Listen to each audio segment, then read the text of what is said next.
The newsday continues here on One News Now. I'm Riza Diaz. The low-pressure area east of Giwan, eastern Samar, has now developed into a tropical depression. Emong is the fifth tropical cyclone to enter the Philippine area of responsibility. Let's get the latest on this. We have Ms. Grace Castañeda. She's Pagasa weather forecaster. She's joining us over the line. Ma'am, good afternoon. Again, can we have an update on where tropical depression Emong is at the moment and the direction Emong is heading towards? Good afternoon. As 10 a.m. today, the center of tropical depression Emong was estimated based on all available data in the east of Catarman, northern Samar. It has a maximum sustained winds of 45 kilometers per hour near the center and gustiness up to 55 kilometers per hour. It is moving northwestward at 25 kilometers per hour. In the anticipation of the arrival of strong winds caused by Emong, tropical cyclone wind signal number 1 is now in effect over Batanes area and the northeastern portion of Cagayan, including Babuyan Islands. Emong is expected to continue moving northwestward until tomorrow morning, and based on our forecast track and our latest analysis, the center of tropical depression Emong may traverse over Batanes and Babuyan Island area between tomorrow evening and Tuesday morning. Ma'am, is Emong again expected to make landfall? It's expected to make landfall when it traverses the Batanes area, possibly tomorrow morning or until evening. Okay. Ma'am, let's talk about the other low-pressure area spotted in Calapan. Can you give us the latest information? And how likely will this LPA develop into a tropical cyclone as well? The low-pressure area in the vicinity of southern Luzon was estimated at 10 a.m. today in the vicinity of Calapan City, Oriental Mindoro. This system is less likely to develop into tropical depression within 24 hours, but it may bring light to moderate with at times heavy rains in the areas of Bulacan, Pampanga, Nueva Ecija, Zambales, Bataan, Metro Manila, Rizal, Northern Quezon including Polillo Islands, Laguna, Cavite, Batangas, Palawan including Calamian Islands, Mindoro provinces, and Antique. Ma'am, so again, you mentioned it is going to affect the Batangas area, specifically where, of course, the Taal volcano is at?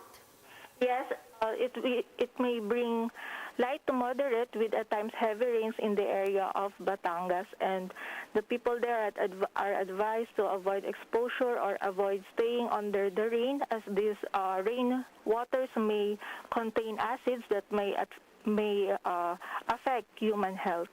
Finally, ma'am, with the presence of the southwest monsoon, is this also going to affect our weather today and in the coming days of the week?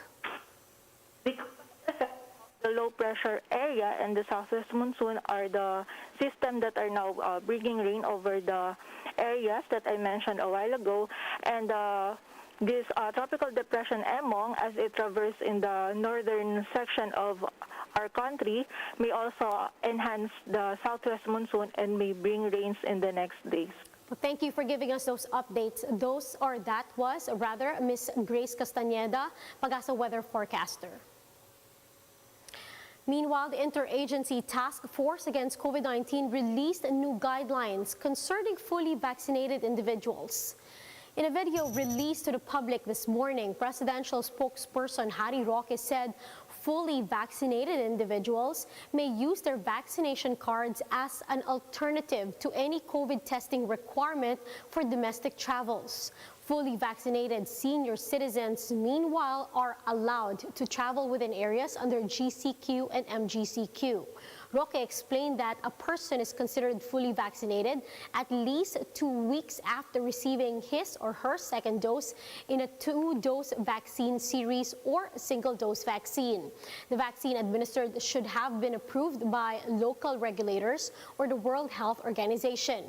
Meanwhile, Roque said the fully vaccinated persons who are close contacts of probable or infected COVID cases will be under more lenient quarantine protocols as long as they do not show any symptoms. Sa mga sitwasyong kung saan ang fully vaccinated individuals ay close contacts, maaari silang sumailalim sa pinakamaikling 7 araw na quarantine period kung sila ay mananatiling asymptomatic. Hindi na kinakailangan ng testing at quarantine paglagpas ng 7 araw mula sa huling exposure at nananatiling asymptomatic. Kung nagpositibo sa RT-PCR test o naging symptomatic ang individual, kinakailangan. Meanwhile, tourism in Tagaytay is taking a hit as the Taal remains restive. But some are still visiting the area even amid the volcano's unrest. Let's get more details. We have JC Cosico. He's reporting live from Tagaytay City. JC, can you tell us the latest in Tagaytay? Riza, it's a gloomy Sunday here in the city, yet a few tourists visited the tourist site amid the threat of Taal volcano's unrest.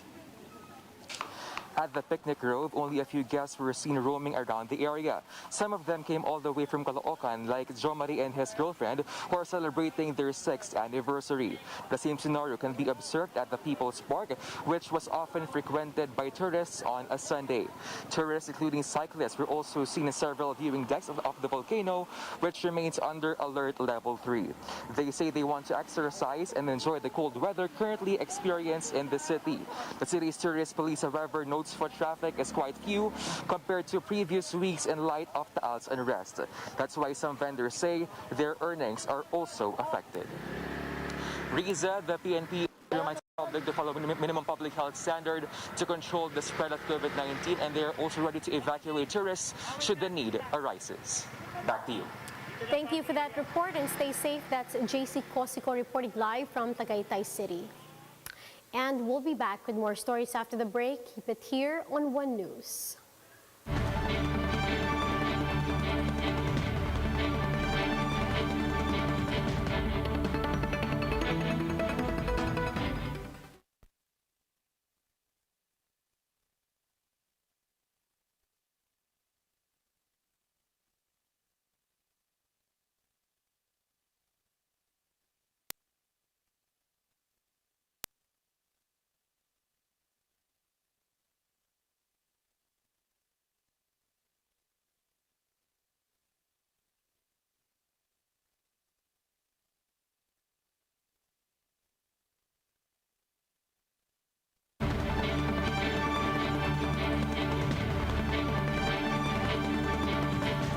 You're still watching One News Now. I'm Riza Diaz.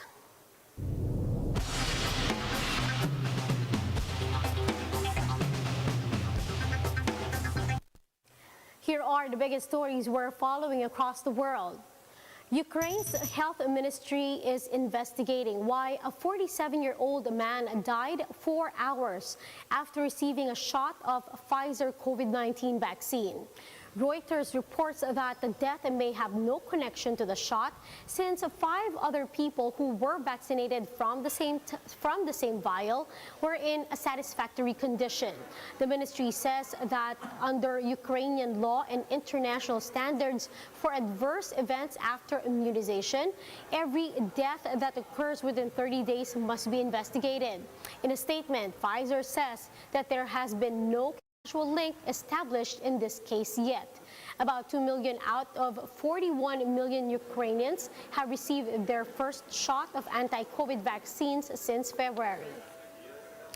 Now, over in the United States, 11 self-professed militia members were arrested near Boston on Saturday ahead of the country's Independence Day. The encounter started around 1 in the morning when 2 cars stopped in a breakdown lane with groups of men armed with rifles and pistols standing around. No shots were reportedly fired and no injuries were reported during the overnight standoff. In Japan, at least 2 people are feared dead and about 20 people are still missing after landslides triggered by heavy rains hit Atami yesterday. Atami is a city in central Japan about 90 kilometers southwest of Tokyo. Prime Minister Yoshihide Suga immediately convened an emergency task force to tackle the crisis and asked people in the affected areas to remain on alert. Water dashed in the city with mud and debris, partially submerging cars and causing rescue workers to wade through waist-high water with a small life raft. Now, according to Reuters, Japan's military has sent emergency rescuers to the city, where about 80 people are evacuated, while almost 3,000 households in the area are now facing power outages. And those are the top stories of the hour. Join us later at 1 in the afternoon as we continue to monitor the day's biggest stories. You can also catch One News on Signal Play app. Register for a free account now at www.signalplay.com and stream One News live anytime, anywhere. I'm Riza Diaz. Mask on, wash hands, and stay safe, Philippines. We are One News.